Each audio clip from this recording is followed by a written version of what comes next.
யோசேப்பினுடைய அரிக்கட்டு நிற்கிறது, மற்றவர்கள் அரிக்கட்டு கீழே சாய்ந்திருக்கிறது. இந்த சொப்பனத்தின் மூலமாய் யோசேப்பு பகைக்கப்படுகிறார்.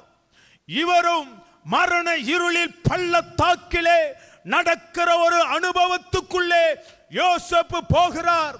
அப்படிப்பட்ட சமயத்திலே தான் இந்த யோசேப்பை கொல்லும்படியாக ஒரு குழியிலே போடுகிறார்கள்.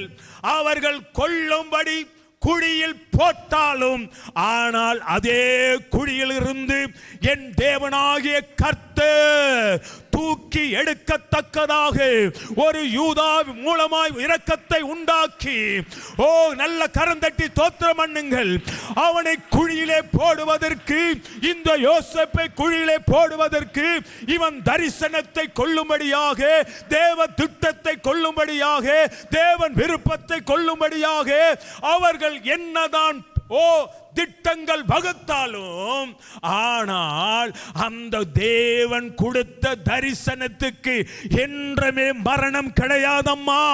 தேவன் உன்மேலே வைத்த தீர்மானத்திற்கு என்றுமே மரணம் இல்லை.